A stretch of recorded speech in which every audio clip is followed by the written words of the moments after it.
کیونکہ copy pastry یا قرآنسٹوں کو تو پتہ ہی نہیں کہ آیت کیا کہہ رہی ہے اور اس کا متن آیت کا کیا کہہ رہا ہے اور ترجمہ کیا کہہ رہا ہے. لہٰذا ایسے افراد آیات کے ساتھ جھوٹ منسوب کرتے ہیں.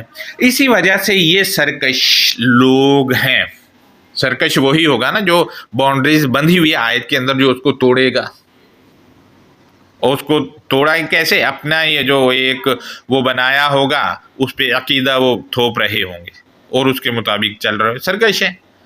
لہٰذا یہاں آج میں ان افراد کی بات بھی کرنا چاہوں گا جو کہتے ہیں کہ آیات کا مکان آیات سے بدلا جاتا ہے اور نئی چیز ہم اس سے نکال لاتے ہیں، جبکہ الکتاب المبین میں ایسا کچھ بھی نہیں ہے. کیوں کچھ نہیں ہے یہ ہم دیکھ لیتے ہیں. اس سلسلے میں آپ دوستوں سے کچھ مترجمین کے تراجم شیئر کر رہا ہوں، لیکن ان تراجم سے پہلے آیت کے جس حصے کا ترجمہ میں نے آپ سے شیئر کرنا ہے وہ ذرا دیکھیں اور اپنے ذہن میں بٹھائیں. جب میں ترجمہ شیئر کروں گا تو آپ سر پکڑ لیں گے.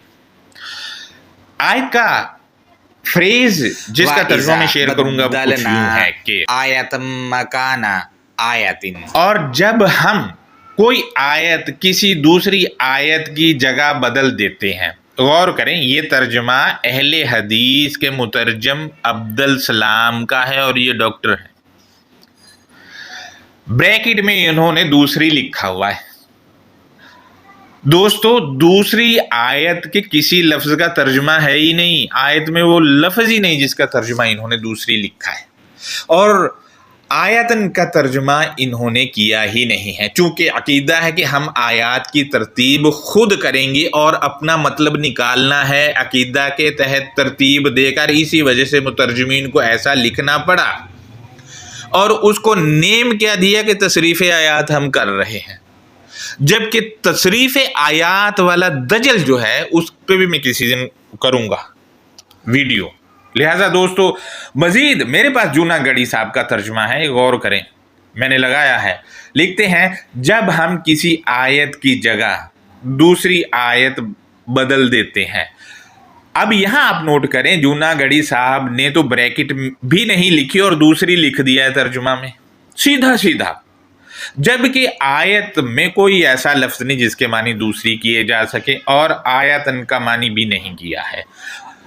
مزید آپ دیکھیں تفسیر احسن البیان والے نے جو ترجمہ کیا ہے، جب ہم کسی آیت کی جگہ دوسری آیت بدل دیتے ہیں.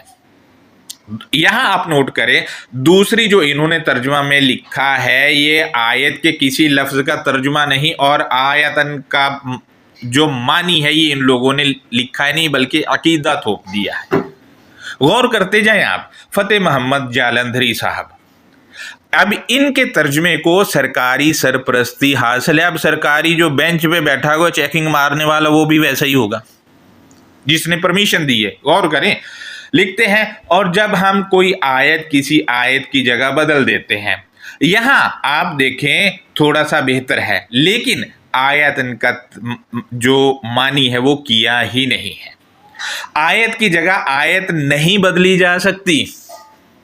مثلا سورہ النحل کی آیت نمبر 101 ہے، اس کی جگہ کوئی بھی مائی کا لال ان میں سے اور ان کو فالو کرنے والوں میں سے ہے کوئی مائی کا لال جو سورہ البقرہ کی آیت نمبر 12 سورہ النحل کی آیت 101 کی جگہ جا کے قرآن مجید میں لکھ دے؟ ہے کوئی مائی کا لال؟ ہے تو سامنے لائیں اور پھر اسی طرح قرآن بھی پرنٹ کریں. دوستو سورہ البقرہ کی آیت نمبر 12 اپنی جگہ ہے، نہ تو سورہ النحل کی آیت نمبر 101 وہاں جا سکتی اور نہ وہ یہاں آ سکتی ہے. کر کے دکھا دیں مجھے قرآن میں. لہذا آیت کی جگہ دوسری آیت بدلی ہی نہیں جا سکتی. دوستو اپنے رب سمیت یہ لوگ جس کو چاہے ساتھ ملا لیں بدل نہیں سکتے. سورہ البقرہ کی 12 اپنی جگہ رہے گی اور یہ اپنی جگہ رہے گی. اس کی وجہ یہ ہے کہ اگر تراجم ہی درست نہیں تو اپنا عقیدہ بھی پھر ایسا ہی نکلے گا اور اس کو پھر بچانے کے لیے طرح طرح کی تفسیریں بھی لکھنا پڑیں گی. مزید آپ دیکھیں سید ابو العلا مودودی صاحب ہیں، انہوں نے لکھا ہے جب ہم ایک آیت کی جگہ دوسری آیت نازل کرتے ہیں. آیت کا متن آپ دیکھیں، نوٹ کیا ہوگا، اب انہوں نے دوسری کسی لفظ کا ترجمہ نہیں اور نہ نازل کسی لفظ کا ترجمہ ہے. کوئی ایسا لفظ نہیں ہے جس کا ترجمہ دوسری کیا جائے یا نازل کیا ہے. نازل لفظ ہی نہیں ہے آیت میں، ہے ہی نہیں. سونے پر سہاگا کے آیتن کا معنی ہی نہیں کیا ہے. یہ ابو العلا مودودی صاحب ہیں، بہت بڑے اسکالر تھے ہمارے. مزید آپ دیکھیں مفتی تقی عثمانی صاحب، انہوں نے لکھا ہے اور جب ہم ایک آیت کو دوسری آیت سے بدلتے ہیں، یہاں آپ نوٹ کریں دوسری اور سے انہوں نے ترجمے میں ڈالا ہے، سے ڈالا ہے، کسی لفظ کا اور نہ ہی کسی حرف کے. یہ دونوں ترجمے ہیں. سے معنی من کے ہوتے ہیں اور من پوری آیت میں ہے ہی نہیں. آپ دیکھیں آیت میں من ہے ہی نہیں، انہوں نے ترجمے میں سے ڈال دیا اور دوسری بھی ڈال دیا اور آیتن کا معنی کیا ہی نہیں.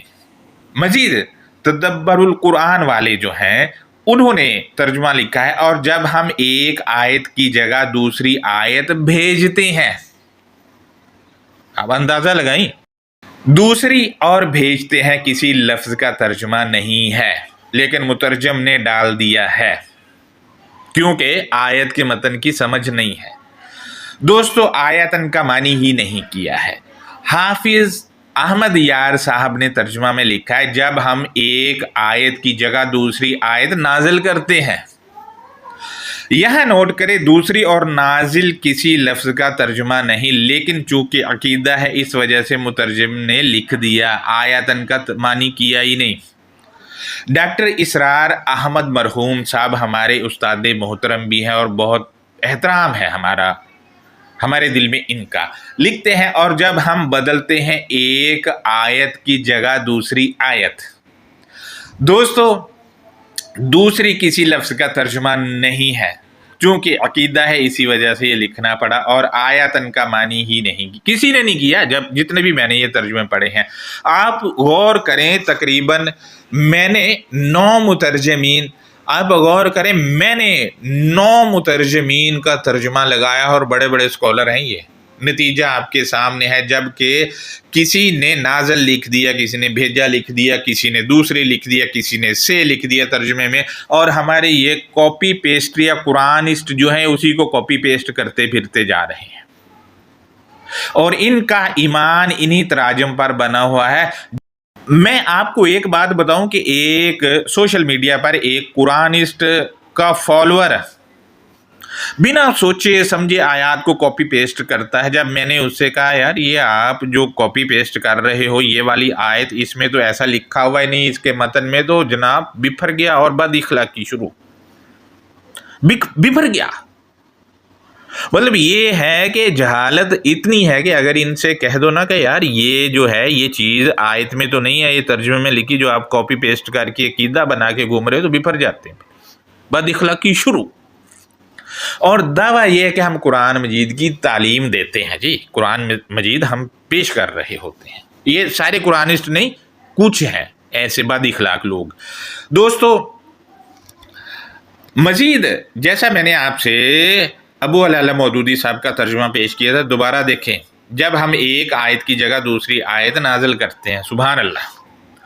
دوستو آپ نوٹ کریں، میں دوبارہ ریپیٹ کر دوں کہ سورہ النحل کی آیت نمبر 101، اس کی جگہ کوئی مائی کا لال بھی ان میں سے اور نہ ان کے فالورز میں سے سورہ البقرہ کی آیت نمبر 12 چینج نہیں کر سکتے. قرآن میں دونوں اپنی جگہ جہاں ان کی ہے، سورہ البقرہ 12 کی جگہ جہاں ہے وہ وہیں پہ ہے، اور سورہ النحل کی آیت نمبر 101 کی جگہ جہاں ہے وہاں ہے. اسی طرح باقی جتنی بھی آیات ہیں وہ اپنی اپنی جگہ سٹینڈ ہیں، ان کی جگہ کوئی مائی کا لال نہیں بدل سکتا ان میں سے.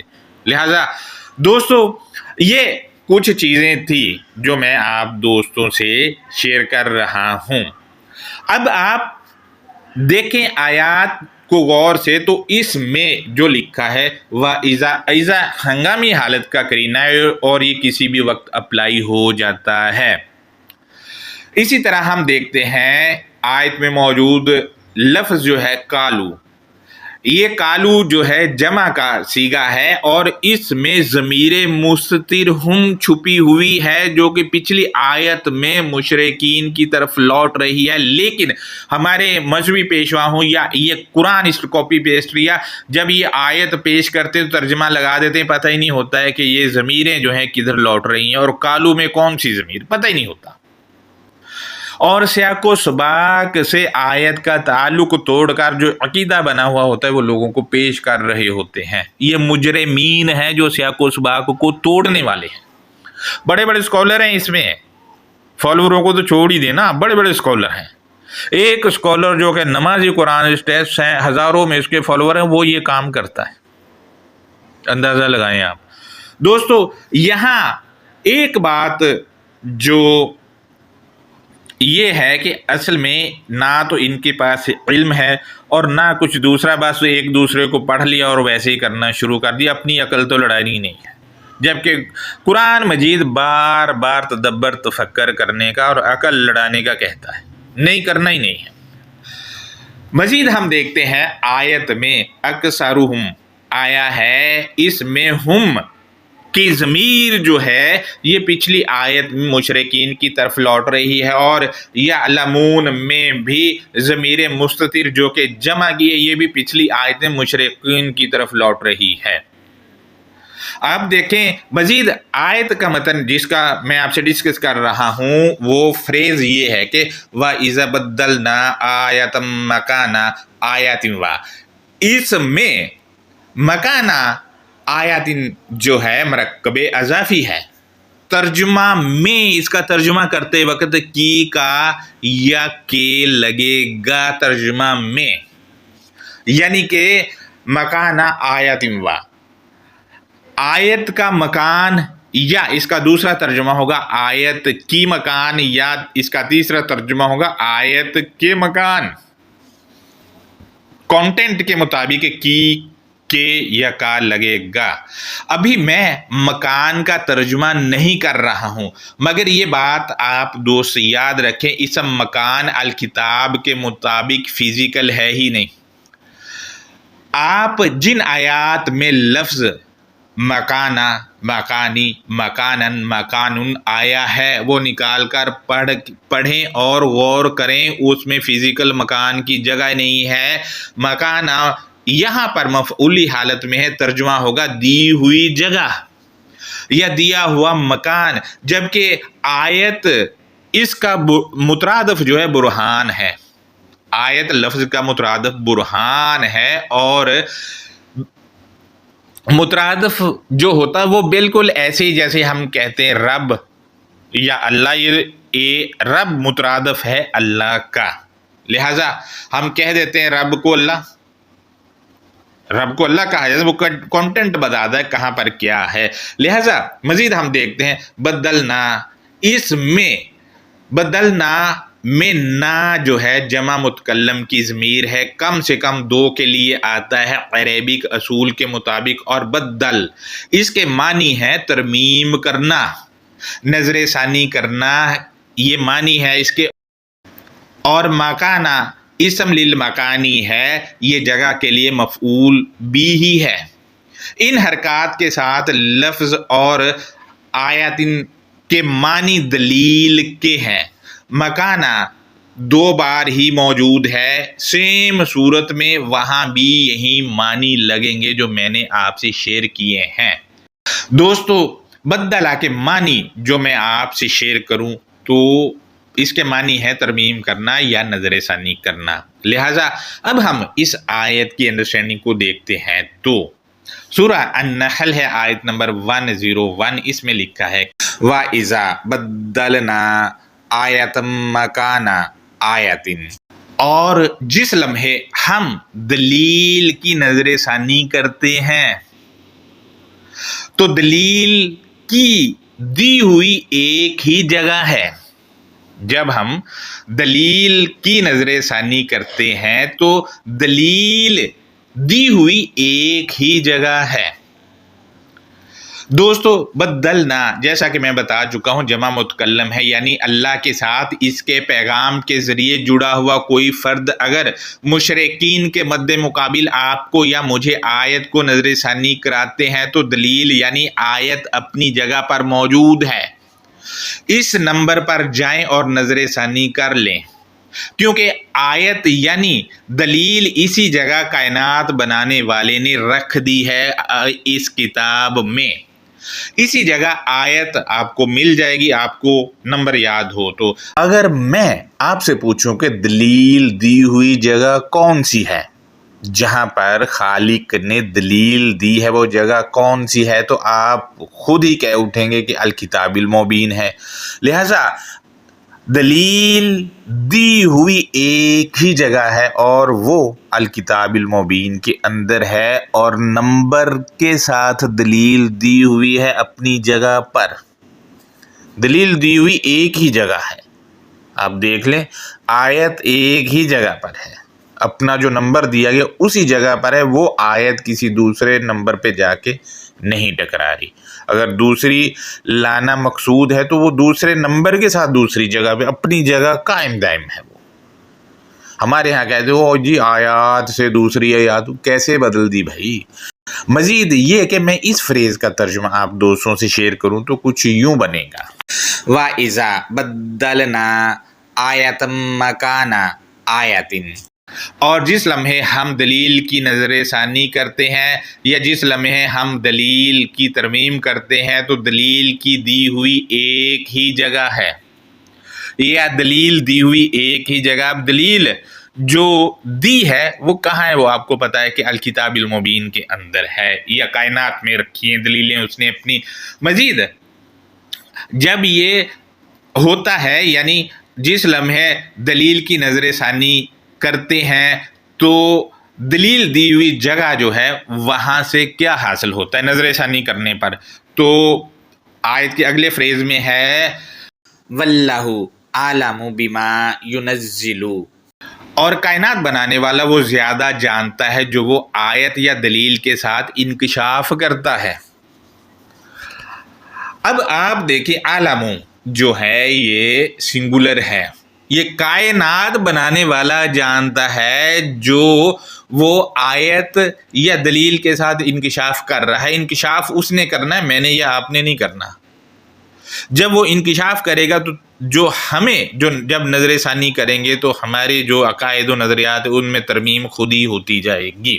لہٰذا جب آیت پڑھنے پر انکشاف ہوگا یعنی نئی چیز آیت سے پتہ چلے گی جو پہلے پتہ نہ تھی، تو پھر مشرکین کا کیا ری ایکٹ ہوگا جب ان کے سامنے وہ چیز رکھی جائے گی، تو وہ آیت کے اگلے حصے میں بتایا گیا یہ کہہ کر کے کالو۔